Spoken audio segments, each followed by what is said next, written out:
Bismillahirrahmanirrahim. Welcome to Plant Science Tools. We are here with a new topic. We will do hierarchical cluster analysis using our program. Here is the script that we will follow, and I will show you the data format. Here, this is a data format where if we want to cluster genotypes, the first row will be containing genotypes and the subsequent rows will contain parameters. The parameters recorded for all the genotypes. Here in hierarchical clustering analysis, we will use mean data recorded for all the genotypes. We go back to the R program.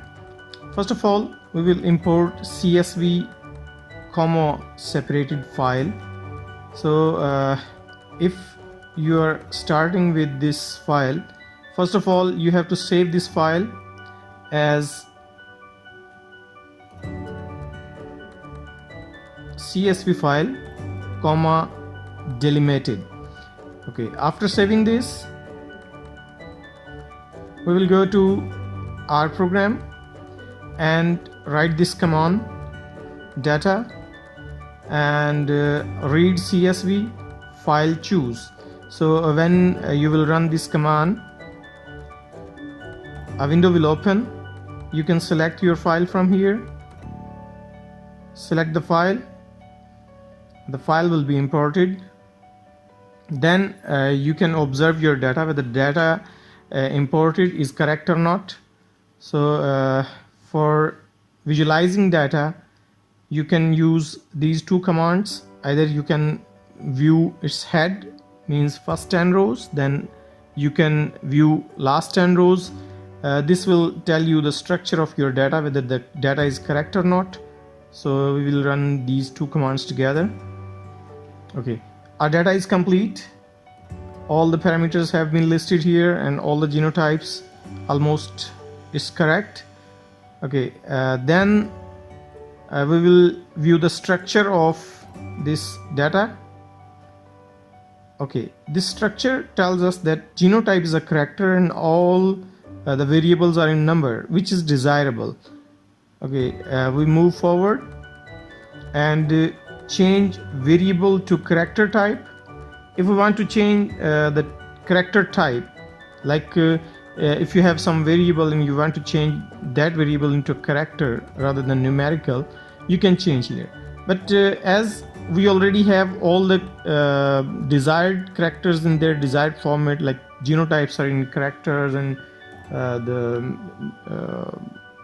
all other data is in numerical form, which is desirable. So we run this command, just data $sign genotype. It means the genotype will be converted into character, which is already a character.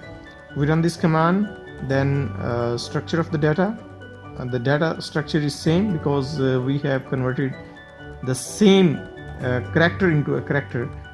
Then we will retrieve data sets. Okay, the data set is fine. Okay, then we change column variables as row names. Normally we use genotypes as row names, but the genotype here we wrote it as character. Now we will change this character into row names. So to change it, we will run this command row names data. It will be converted, data at genotypes will be converted into row names. Okay, then we retrieve it. Now you can see there is an additional column with the row names and the names are same as genotype. So now the column is duplicated. We should delete this column that is duplicated. So new data will be formed where data -1 means -1 the column number. So the column number will be deleted. Column number 1 will be deleted from the data. Because we have used genotypes as name, there is no need to include genotype into data set, so we will remove it. Okay, the data is removed. Now we visualize the data again. Now the data is fine. The names are here, and the rest of the data is same as it was loaded. Okay, we move forward. Assign short names to the data.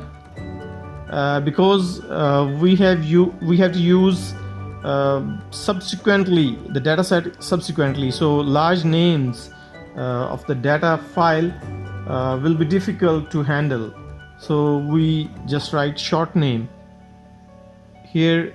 New data will be given a name df. So df stands for data frame. You can here you can write any name, but this name given here will be used subsequently in all of your script, so you should remember using this. Okay, after assigning this, we replace any missing values. So by running command na.omit, this will omit all kinds of missing values from the data. So we will run this command and again load this file. The file is okay. Data is looking nice. Now we move forward and scale the data according to generic functions. So we run the command df.scale, scale df. Df is our data that has been formatted. Now we run it and retrieve. Okay, the data is fine.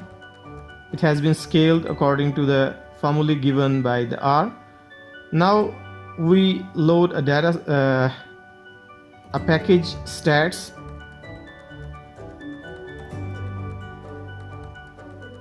Okay, then we run this command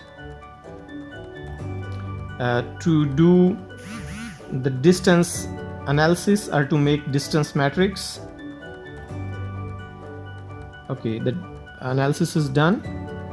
Distance measurements will be made and x factor will be calculated. Then we can visualize x, and this is the x matrix. Okay, then we can round these x matrix. You know that here you can see the numerals are given in after decimal. There are so many numbers, so we can limit these numbers up to 3, so we round it. Okay, now they are rounded up to maximum 3 digits. Okay, then the next step is hierarchical clustering. Again we run this hierarchical clustering model.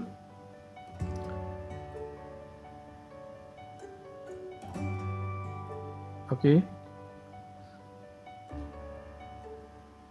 hierarchical clustering model. After running hierarchical clustering model, we plot these hierarchical clustering, and here is the dendrogram that we have obtained.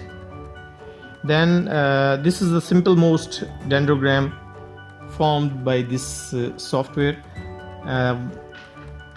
After making this dendrogram, we can make it more beautiful, or you can say we can stylize it. We can make different styles of it. For that we need some software or package, Facto Extra. So we run it.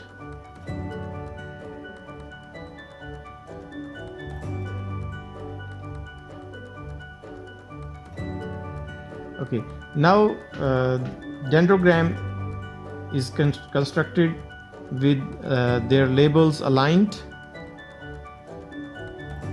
After that, if you want to color it, we need some other package, gr. Run this program, then you need to make some color plate. So after that, yeah, here is the plate you made, and now you need some additional commands to run.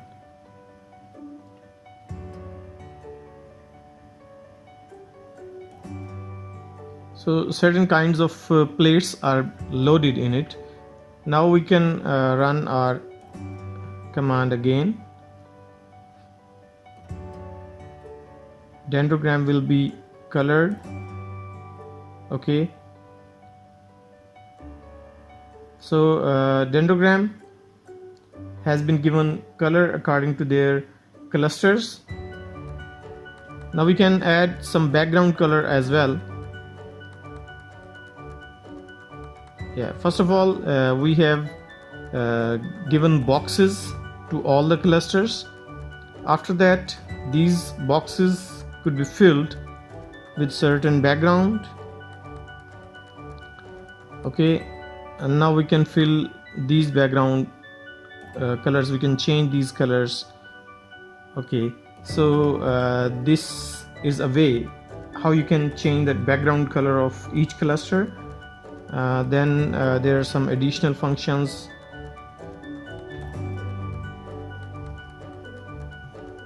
Yes, you can change different kinds of backgrounds or different contrasts.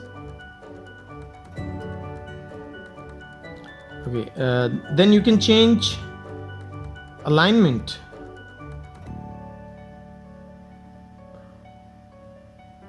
Yeah, here is the horizontal alignment of dendrogram. So you can change it according to your desire, whether you want to change it, you want to view it in horizontal way or in vertical way. You can change it. Then we have some additional types. We changed it back to the vertical way. Then we can change different kinds of dendrograms or clusters. We can change it into circular, polygenic or rectangular. So first that we made was rectangular.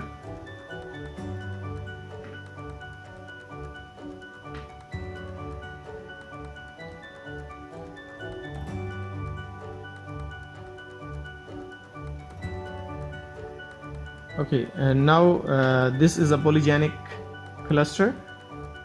So we can change it. We can change the types of different clusters. Here are different methods. You can change it. So here these are the outputs, all the outputs that we got during the analysis.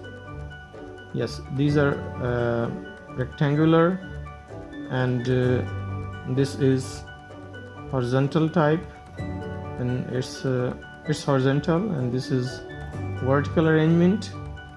So you can choose which one is most suited to you. So very important part of this analysis is it can color it according to the clusters made. So you can easily point out which cluster is belonging to which group. So it's very easy type of analysis. You can use it in your manuscripts, in your thesis. So it's very easy. Whether you have phenotypic data or some molecular data, you can use this kind of cluster analysis.